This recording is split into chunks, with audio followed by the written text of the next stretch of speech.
கனைத்திலம் கற்றதுமை கண்டிருக்கிறங்கே, கனைத்திலம் கற்றதுமை கண்டிருக்கிறங்கே, நினைத்து முலை வழியே நின்று பால் சோர, நினைத்து முலை வழியே நின்று பால் சோர, நனைத்தில்லம் சேராக்கும், நனைத்தில்லம் சேராக்கும் நற்செல்வன் தங்காய்,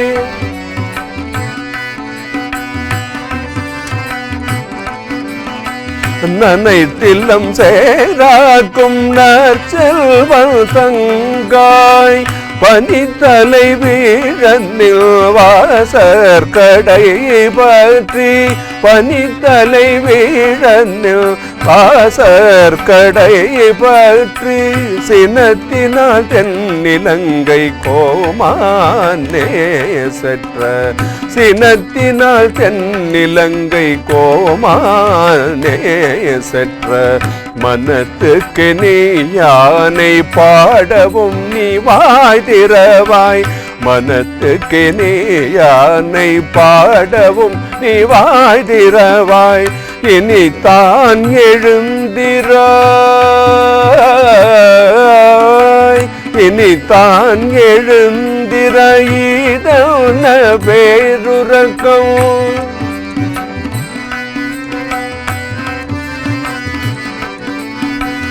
இனி தான் எழுந்திராயிதன பேருறக்கம், அனைத்தில்லாதாரும் அறிந்தேலோரெம்பாவாய், அனைத்தில்லாதாரும் அறிந்தேலோரெம்பாவாய், அனைத்தில்லாதாரும் அறிந்தேலோரெம்பாவாய்.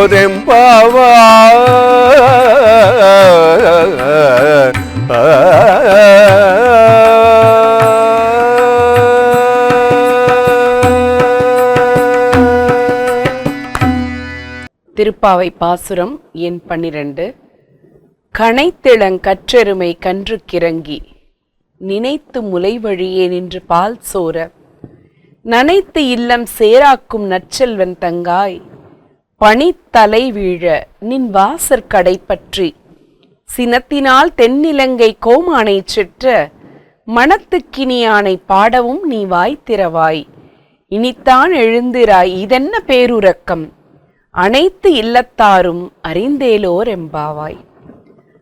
அந்த இறைவனை பாட வேண்டும், அவனுடைய புகழை பேச வேண்டும், இது என்ன பேருறக்கம் உறங்கிக் கொண்டிருக்கிறாய் என்று சொல்லுகிற இந்த பாடலிலே செல்வ வளத்தினை, பால் நிரம்பி வழியக்கூடிய அந்த ஆணிரை கூட்டங்களின் வழியாக எடுத்து கூறுகிறாள்.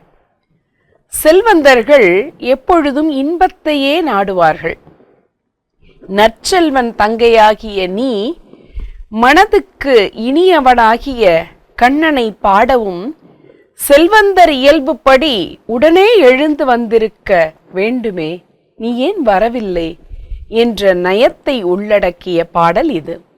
ஆணிரைகளில் பசுக்களும் உண்டு, எருமைகளும் உண்டு. பனிப்புல் மேய்வதற்காக சிறுவீடு சென்றுவிட்டன எருமைகள். அதனால் ஆயர்கள் பசுக்களை முதலில் கறக்கிறார்கள். எருமைகளை கறப்பதற்கு காலதாமதம் ஆகிறது. பசுவுக்கும் எருமைக்கும் வேறுபாடு உண்டு. எப்படி தெரியுமா? பசுவின் பால் எளிதில் சீரணமாக கூடிய பண்புடையது. அதனால்தான் குழந்தைகளுக்கும் வயதிலே பெரியவர்களுக்கும் பசும்பாலை நாம் கொடுக்கிறோம். எருமை பால் அவ்வளவு சீக்கிரமாக சீரணமாகாது. அவ்வாறுதான் பசு கன்றுகளை விட எருமை கன்றுகளுக்கு சீரண சக்தி குறைவு. எனவே எருமை கன்றுகளை எப்போதும் கட்டியே வைத்திருப்பார்கள். பசுக்கள் கன்றுகளை நேரில் கண்டு பால் ஊட்டினால்தான் சுரப்பு ஏற்படும். கன்றுகளை காணாத பசுக்கள் பாலை அடக்கிக் கொள்ளுமாம். ஆனால் எருமைகள் அப்படியல்ல. கன்றை நினைத்தாலே பாலை சொரிந்துவிடும். மணிவாசகப் பெருமான் ஒரு பாடலிலே சொல்வார் தெரியுமா? பால் நினைந்தூட்டும் தாயினும் சாலப் பரிந்து என்று. ஒரு தாய்க்கு தன் குழந்தையை நினைக்கும் போதே பால் சுரந்து விடுமாம். மிக உயர்ந்த பேரன்பு தாய்க்கு உரியது. அப்படித்தான் இங்கே சிறுவீடு மேய்த்ததாலும் பால் கறக்க தாமதம் ஆனதாலும் எருமை தன் கன்றை நினைத்து பாலூட்ட முயல்கிறதாம். ஈரநீர் படிந்து இந்நிலத்தே சில கார்கள் என்ன வரும் கரும் மேதிகள் ஊரின் நின்ற கன்று உள்ளிட மென்முலை தாரை கொள்ள தழைப்பன சாலியே என்றான் கம்பன்.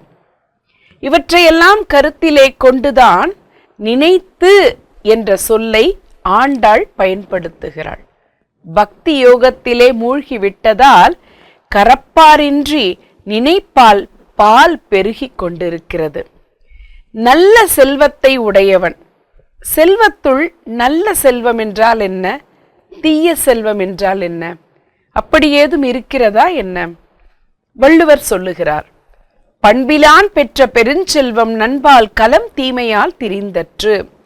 பால் சிறந்ததுதான், ஆனால் அந்த பாலை ஊற்றுகிற பாத்திரம் சரியில்லை என்றால் பாலும் திரிந்துவிடும் அல்லவா? அப்படித்தான் நல்ல வழியிலே செல்வத்தை சேமித்தோம் என்று சொன்னால், பொருளை சம்பாதித்தோம் என்று சொன்னால், அந்த பொருள் சரியான வழியிலே பயன்படும்.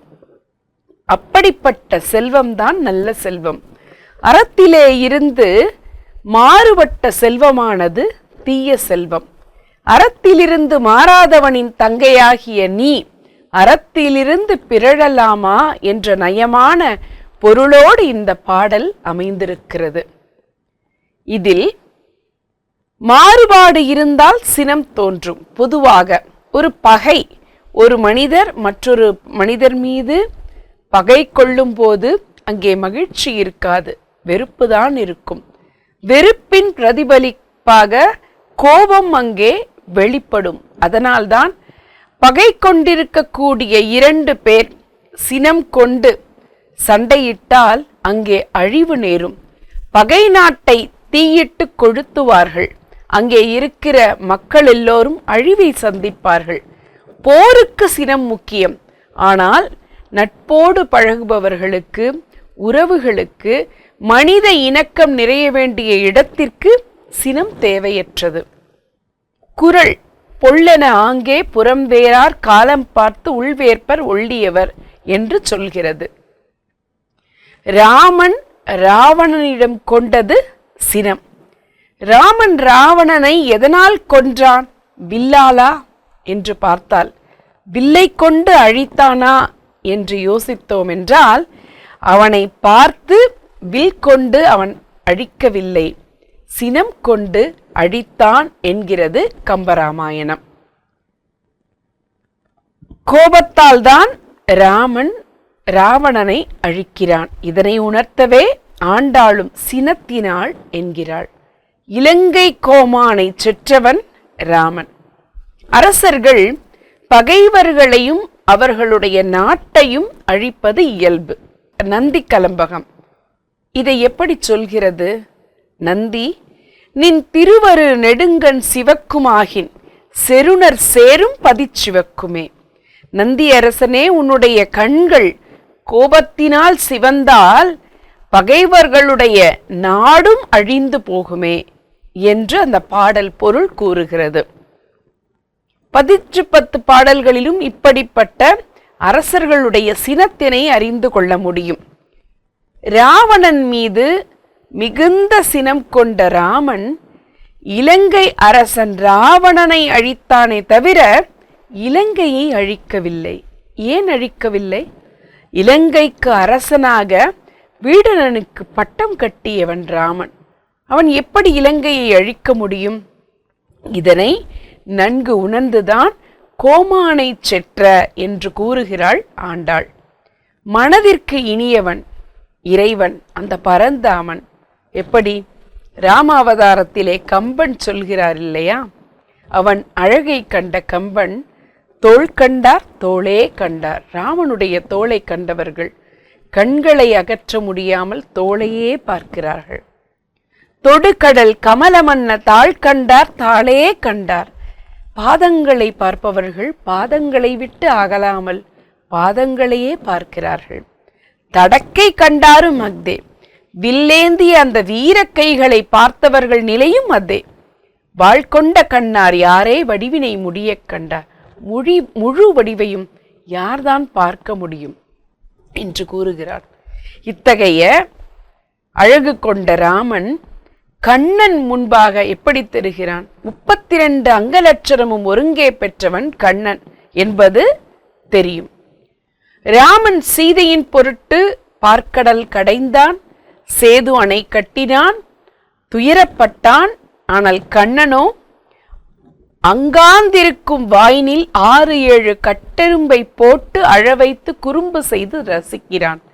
ராமன் சீதையை தவிர வேறு ஒரு பெண்ணை சிந்தையாலும் தொடாதவனாகிறான். கண்ணனோ கோபிகைகளோடு இருக்கிறான்.